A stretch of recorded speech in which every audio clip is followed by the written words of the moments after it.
जो होता है अच्छे के लिए होता है। एक बार बादशाह अकबर का मन किया कि शिकार किया जाए। बादशाह अपने कुछ सैनिकों और बीरबल के साथ शिकार करने के लिए निकल पड़े। अकबर और बीरबल दोनों घोड़े पर सवार थे। सैनिक पीछे पीछे पैदल चल रहे थे। बादशाह अकबर को एक हिरण दिखाई दिया और उन्होंने हिरण पर निशाना लगाने के लिए तीर निकाला।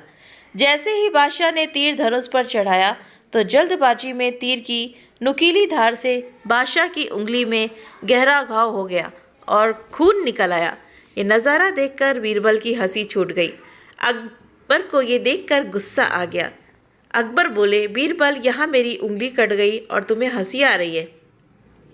बीरबल बोला, क्षमा कीजिए जहाँपनाह, जरा सी उंगली ही तो कटी है और वैसे भी जो होता है अच्छे के लिए ही होता है। अकबर बोलता है, मुझे चोट लगी है और तुम्हें ये अच्छा लग रहा है। हालांकि बादशाह अकबर कभी बीरबल से इतना गुस्सा नहीं होते थे। उस दिन दर्द, गुस्सा और बीरबल की जवाबदेही की वजह से उन्हें ज़्यादा गुस्सा आ गया। अकबर ने सैनिकों को आदेश दिया कि बीरबल को बंदी बनाकर 2 दिनों के लिए काल कोठरी में डाल दो, तब पता चलेगा कि सब अच्छे के लिए होता है या नहीं। अब बादशाह उंगली पर पट्टी बांधकर अकेले ही शिकार करने के लिए आगे बढ़े। बादशाह अकबर थोड़ा आगे ही गए थे कि जंगली आदिवासियों ने अकबर को पकड़ लिया। सैनिक तो लड़ाई में मारे गए, लेकिन अकबर जिंदा पकड़ लिए गए। जब आदिवासी अकबर की बलि चढ़ाने के लिए अपने कबीले में ले गए, अकबर की बलि चढ़ने ही वाली थी कि एक आदिवासी बोला, सरदार, ये व्यक्ति तो अशुद्ध है, इसकी उंगली से खून निकल रहा है, इसकी उंगली कटी है, हम कुल देवता को इसकी बलि नहीं चढ़ा सकते। कबीले के सरदार ने कहा, ठीक है, इसे छोड़ दो।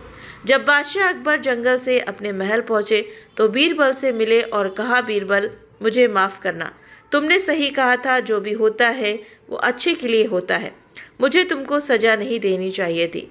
बीरबल फिर भी यही बोलता है, कोई बात नहीं राजन, जो हुआ सही हुआ, जो होता है अच्छे के लिए ही होता है। अकबर बोलता है, बीरबल, ये तुम क्या कह रहे हो? मैंने तुम्हें कल कोठरी में डाल दिया, इसमें क्या अच्छा हुआ?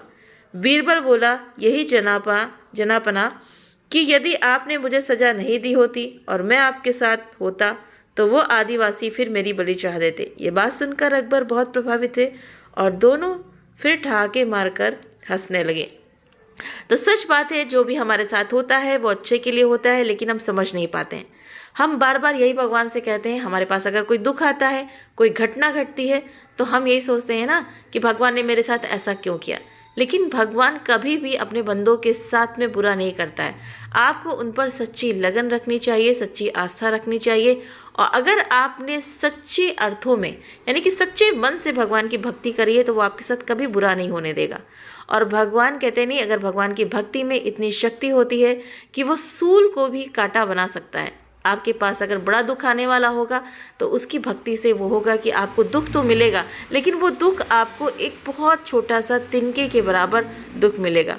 क्योंकि कहने का मतलब है कि जो कर्म है वो तो काटने पड़ेंगे, लेकिन भगवान की शरण में आने से वो दुख आपको कम करके मिलेगा।